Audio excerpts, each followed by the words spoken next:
Assalomu alaykum, hurmatli fransuz tili o'rganuvchilari. Siz ushbu kanalda fransuz tilini noldan boshlab o'rganishingiz mumkin. Bugungi birinchi darsimiz fransuz tili alifbosi haqida bo'ladi. Fransuz tilida 26 ta harf mavjud bo'lib, ularni o'qilishini alifboda o'qilishini ko'rsatib o'taman har bir harfni. Keyingi darslarimizda har bir harfga o'qilish qoidalarida so'zlar bilan, misollar orqali tushuntirib o'taman. Demak, boshladik.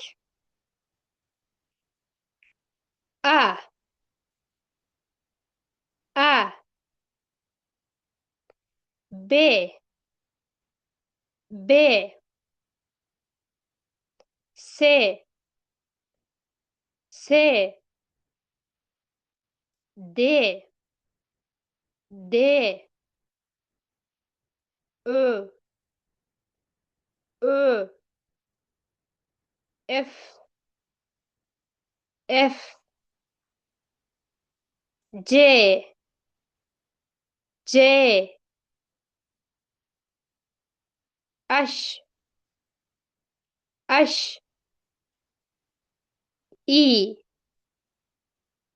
I, G, D,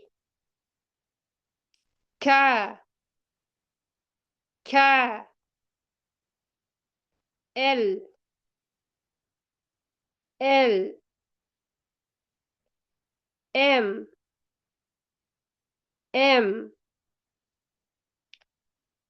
N, N, O, O, P, P, Q, Q,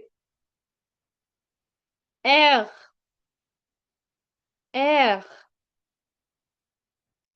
S, S, T, T,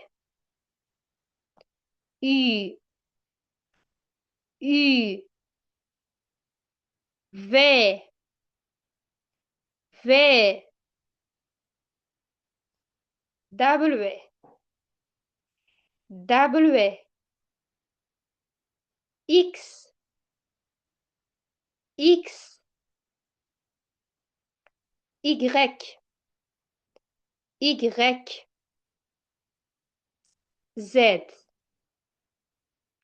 Z.